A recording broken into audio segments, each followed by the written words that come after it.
ప్రస్తుతం లైవ్‌లో తనూజ ఒంటరిగా కూర్చొని చాలా అంటే చాలా ఏడుస్తుంది. అది కూడా బిగ్ బాస్‌కి చెప్పుకొని.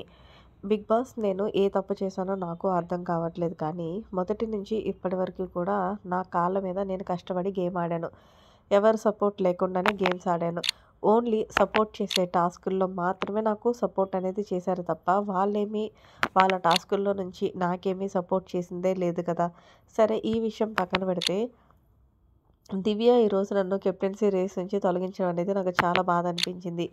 ప్రతిసారి కూడా దివ్య నన్ను టార్గెట్ చేసింది బిగ్ బాస్. కావాలనే ఎందుకు అంటే గనక, ఇప్పుడు నేను ఈ వారం కెప్టెన్ అయ్యాను. నీకు ఇమ్యూనిటీ లేదు, అవసరం ఉండదు అని చెప్తుంది కదా! మరి అలా అయితే ఇమానియేల్ ఆ రోజు ఆల్రెడీ కెప్టెన్ అయినా సరే, ఆమె ఇమానియేల్ కోసం స్టాండ్ తీసుకొని ఆయన్ని కెప్టెన్సీ చేయడానికి నన్ను తొలగించేసింది. మరి ఆయనకి ఇమ్యూనిటీ అవసరం లేదు కదా!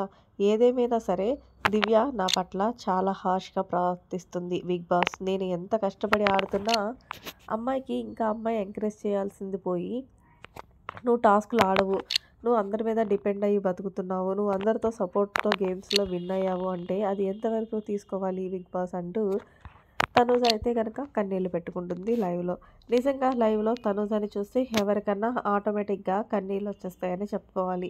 నిజానికి తనూజ చెప్పింది కరెక్టే కదా! మొన్న ఏదైతే కెప్టెన్సీ టాస్క్‌లోని తనే కదా మొత్తానికి ఎంత పెయిన్ వచ్చినా సరే కత్తి కింద పెట్టకుండా ఒక శివంగిలాగా కెప్టెన్సీలో విన్ అయ్యి కెప్టెన్‌గా అయ్యింది.